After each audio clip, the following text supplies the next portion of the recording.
in West Virginia who gained national attention for helping teachers in the state win a pay raise. Michael Moore speaking with him there in his new film. So, Eddie, let's get you launched into this conversation. Michael was talking a lot about the concern that clinging to hope could even be dangerous at this point. But when you look at the activism that this presidency has sparked, and you look at the people running for office, isn't that the beauty of the process, and isn't that hopeful? Absolutely. I would want to make a distinction between hope and optimism. Optimism would be dangerous in this moment. Right.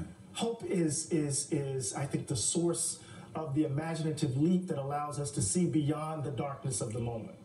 When you are bereft of hope, when you're hopeless, it becomes difficult to see what's possible beyond the ugliness of now. So I think hope is absolutely essential. But optimism, that's that Panglossian stuff, from Voltaire's Candide, right? It's the best of all possible worlds. We don't want to do that. But I want to say this really quick. Donald Trump, this obsession with Trump, absolves us of our sins. His shoulders bear the national burden of the ugliness that's in all of us. It's so easy for us to just displace it all onto his shoulders, and he becomes the embodiment of the evil.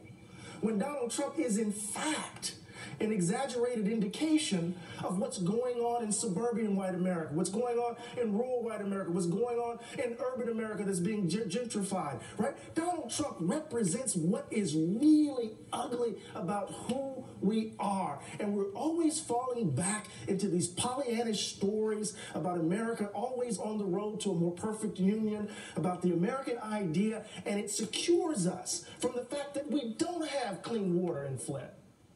That we have children playing in playgrounds in East St. Louis that are still toxic as they rid us of deregulation, or deregulate, as it were. So part of what I'm trying to suggest here is that we can focus on Trump, but what Trump is not.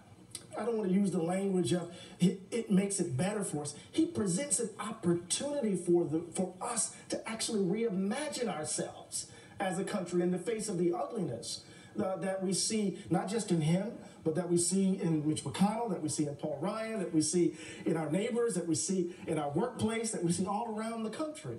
Trump is just one indication of it all, to my mind. Well, but he sows doubt